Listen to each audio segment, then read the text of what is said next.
Hello again, and welcome to another sound design tutorial. Today we're going to be looking at creating a gunshot sound for a handgun. In a later tutorial I'll probably look at focusing more on creating the reverb and the tail of the sound, but today we're just going to focus on that initial attack or that initial explosion you hear from a gun. So let's get started. As you can see, what I've done is recorded balloons, and I've used these as the focus of my sound to create that initial explosion you hear from a gun, that impulse sound. So let's have a quick look at what I've recorded. First, this is the low balloon. Now I've recorded this just to focus on bringing out the low frequencies of the balloon pop. What I did is I just filled up a balloon. I recorded it with I think I used a condenser microphone, and I put a coat over the top and popped it underneath the coat. And I did this so that the coat would absorb all the high frequencies and some of the mids, so we just bring out the lows. Um, I'd probably recommend for recording any of these balloons, you use a dynamic microphone rather than a condenser, just because the balloons can be very loud and dynamics are better for picking up sounds with high sound levels, whereas condensers are better for focusing on things that are sonically more detailed. So for balloons where it's just a pop, don't need to worry about that. So that's our first balloon pop. Oh, that's the whole sound. So that's the first balloon pop here. Nice and low. Let's have a listen to the mid balloon. Now I did this by, again, filling up a balloon, putting it in front of a microphone. I kept this one about a meter away from the microphone. So not as close as I did with the low balloon, which was practically like a few inches away. You don't want it too close because you might bring out more lows than you want due to the proximity effect. When you put a sound source quite close to a mic, you're going to capture more lows. The further away you keep it, the less low frequencies you'll capture. So about a meter worked out fine for me. Now to capture the high frequencies of the balloon, let's have a listen. The way I did this is I set it up the same as I did for the mid balloon, by putting the balloon a meter away from the microphone in the center. Can't talk today. In the center of the room I was recording in. Except the difference was I turned the microphone backwards, so the microphone was facing the opposite way of the balloon. The reason why I did this is so that when I popped the balloon, the sound would bounce off the walls of the room, losing most of the mids and the lows, and so I'm only capturing the high frequencies. You probably want to experiment with this using trying different rooms, because depending on the shape of the room and what you've got in that room, you might record some weird, unusual artifacts. So just have a mess around. The one I've done came out quite well, but I'm sure if you experiment, you can find one that works for you. Now, as you can see here, on top of the balloons, I've recorded an ironing board. All I did was set up a metal ironing board, and I whacked it with, I think it was just a plastic rod, just to give the sound more of a metallic feel, and so we're not just listening to balloon pops. And this sort of gives the sound the impression that a bullet's like leaving the chamber of a gun. It just adds a bit more detail, really. Let's have a listen to that. There we go. And the last one, as you can see here, all I did was take some screws, some nuts and some bolts, and I just rustled them around a bit. And the idea was to create a sound you might hear of a mechanism reacting inside the chamber as whoever shoots the gun pulls the trigger. You might hear a little click of that. So that's what that's there for. We'll probably come back to this later, and for now just focus on the bang, the attack of the explosion. So let's have a listen to all the sounds together. Not a bad start. As you can see, we're hearing quite a lot of the ironing board, and quite a lot of the mids of the balloon. To create this sound, we really wanted to focus on the sort of middle frequencies. If you go on YouTube and just listen to some gun sound effects for references, which I highly recommend you do, a lot of that, the explosion is in the mids. You've got your lows to give it some impact and some punch, and you've got your highs to add a bit of detail. But a lot of the sound is focused in the middle. So that's what I've tried to do with my sound, focus on bringing out the mids. So the first thing I did was use flex time on the balloon and the ironing board. Now this is optional, you don't have to do this, especially if you're not using Logic, you're using a different DAW, you might not even have this option. But I've done it just to, as I said earlier, bring out the mids. If we have a listen to the mid balloon without flex time, and with, it not only makes the sound longer, but deepens it, and again, just makes it more interesting and brings out those mids. I've used the speed mode out of all of these to get this effect. If we listen to the ironing board with and without, that was without, this is with. It gives, it does the same as the mid balloon, makes it longer and brings out some mids. So all together, let's take the clicks out. That's what it sounds like, and we're getting a little bit closer to that gun sound effect we want. Okay, so let's have a look at the plugins I've used.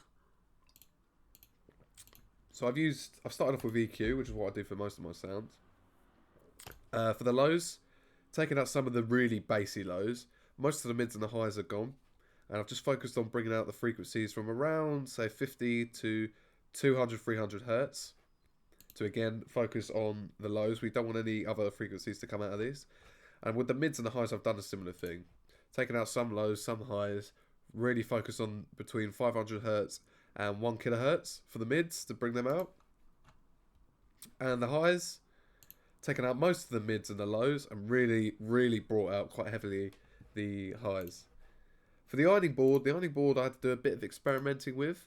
I found that around 320 hertz, there was a weird sort of resonant frequency that was kept coming through, which I didn't quite like the sound of. If we have a listen without,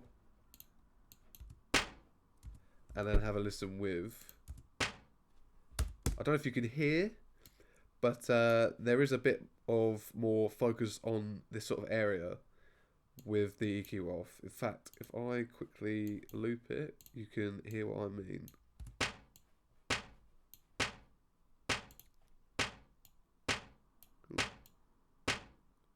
So that's without, and with. And if I bring it up, that's the sound I'm trying to get rid of. So we'll leave it there.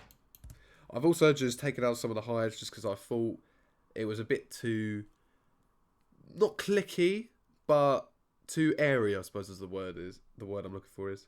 But, you know, you might not even use a metal ironing board. You might just use a metal sheet, maybe just anything that's made of metal. A radiator, maybe a microwave or something. So depending on what you record, you'll probably want to EQ it differently. So just focus on balancing the frequencies is the best thing I could suggest. Because with the ironing board, you kind of want to cover most of the frequency range, as opposed to these three, which have their own sort of section they want to cover. So just have an experiment and see which sort of EQ you find works best for you. So let's go back to the processing I've used. The next thing I did to the sounds was I've dynamically enhanced them. As you can see, I've used limiters, which just prevents them clipping. To be honest, I probably recommend you record them with limiters, just so the audio's compressed and it doesn't clip and you get any artifacts.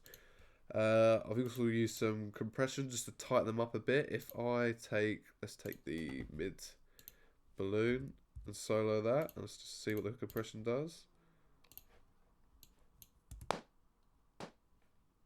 See, it's not much, but it just focuses on extending the sound in the sense that you can hear the quieter aspects of the sound more, because obviously the dynamic range is reduced. And I've also added some envelopes, and these are to mainly bring out or reduce rather the attack, because with the balloon pops you can sometimes get a bit of an annoying pop. The attack can be a little bit too much, so I've brought down most of the attack. With the mid balloon, I just found that it was being dragged out a bit too long. I was getting some weird sort of effects due to the room I was recording in. So again, that's where I'd recommend you try different rooms and experiment and try to find whatever room just works a bit more sort of subtly, doesn't affect the sound too much. You just want to record, all you want is a balloon pop. So I've had to take some of the tail end of the sound out. But mostly I've used the envelopes to take attack out. As you can see, if I add the ironing board, again, just some attack, just so there's less sort of initial clicking in your ear. Okay, cool. So the next thing I've done is I've added distortion. Now, because we're after that initial explosion, we want to really distort and twist this sound so it sounds like an explosion, and we're not hearing, balloon pops. I haven't done it too much on the mids and the lows. On the highs, quite heavily. On the ironing board, just a little bit. Now, I haven't done too much distortion overall, and that's because I've actually sent them to a bus where I've done my main distortion. And that's so I can send the original audio to the main output channel. So we're hearing that. And then I can also send a distorted version of that audio to the output channel. So we're hearing a combination of both and not just distorted audio. So if I turn these buses on, we can have a listen to that. I'm just going to turn the output down because I'm pretty sure it comes out quite loud now. And let's have a listen to that. Hold on one sec. Let's unsolo that. There we go. I'm going to quickly mute the metal clinks. Maybe bring the output up a bit, actually. There we go. I haven't even turned the plugins on. So as you can see, again, focusing on the mids. Done it a little bit more subtly this time because we've done quite a lot of EQ on the mids. Some more envelopes to bring down the attack. As you can see, I've used the overdrive plugin, distorted it very heavily. This is optional. You can add more than one distortion plugin if you like. I just wanted to add a little bit more character to it, so I've added this extra distortion 2 plugin. Right, now let's turn the channel down. There we go. So now it's really twisted and sounded like an explosion. Cool. So the last thing I did was use reverb. So similarly how I used a bus to create 2 separate versions of the sound, one original just as they were recorded and one with a distorted version. I've done the same with reverb. I've sent the distorted bus to a reverb channel. So now we've got the original sound, a distorted version of that sound, and an echo of the distorted version all into one going to the output channel. So we get a mixture of all 3. That gain does not need to be on there. Let's take that off. So I've done some more EQing, just taking some lows and some highs out just to balance it out a bit. Now let's have a look at the reverb I've used. So I've used a vocal plate, just a small reverb. What you want to focus on with this reverb, like I said earlier, we're going to be looking at the big long tail that makes the sound of the gunshot sound really epic later on. But this reverb I've used is just to sort of widen out the sound. So we don't want the reverb to last any longer than the sound itself. So if I quickly, to demonstrate this, let me load up another reverb. In fact, I'll get the same reverb up that I used. So it was small spaces, plate reverb, vocal plate. So this is going to be unaltered. This is how the vocal plate sounds as you load it up. Let's turn this original one off. So let's quickly drag this out a bit. So let's have a listen to it with this reverb on. Now, as you can hear, that reverb could last for quite a long while, and that's not what we want at this stage. We just want to make the sound wide, but still sound like the reverb is part of the explosion. So if I now turn that off and go to our original or the altered version of the vocal plate I've used, in fact, we'll turn that down because that was quite loud. The reverb isn't very long. It only lasts as long as the sound itself. So just alter or edit the volume settings here till you get it how you like. I've also done a little bit of EQ, similarly to how I think it was in the ironing board. Yeah, in the ironing board where we had a resonant frequency. I started hearing that again or a different one when I had the EQ channel on. So I've just done a bit of a dip there to take that out. Let's see, so we don't need that anymore. Finally, some last minute EQ and compression on the output channel, as you can see. I'm bringing out the mids again. Some quite heavy compression I've done on here, or fairly heavy compression. Again, just to make the quiet sound, the quiet part of the sound come out a bit more. Some last minute enveloping. Again, very slightly taking the attack out because we don't want it to sound too poppy. So altogether, this is our gunshot sound. Just level it a bit, and that should do just fine.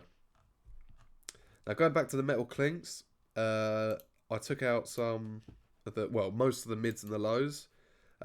Because most of this is just high frequencies anyway, and because I focus quite a lot on bringing out those mids, these metal clinks sit quite nicely with the explosion, because they're mainly made up of high frequencies, whereas the explosion is made up of mainly lows. Compressed it a bit because it's quite a quiet sound. So let's have a listen with that and try and fit that in.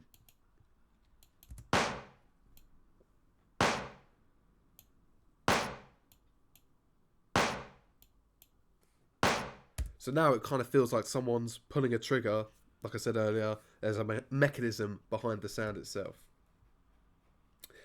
And I think with that about wraps it up. So next time, we're going to be looking at taking this sound. We're going to be adding some reverb and delays. And we're going to add some effects that will suit any environment you need it for, really. So if you wanted a gunshot sound in the middle of a massive canyon, where it's going to be this massive echo, and so you'll get a really epic sound, we can do that. And we'll also be looking at maybe putting it in a small room. So if you've got loads of close walls, the sound won't last for very long, but it's going to be pinging off all these walls, which is going to mould the sound quite a bit. So we're going to look at loads of different ways of editing and changing that sound. But in terms of just the raw explosion, this works quite well. So thanks for watching. Please do like and subscribe if you've got the time and you thought you've enjoyed this or learned something. And hopefully that other tutorial should come out soon. So I've been Henry Scott, and thanks for watching.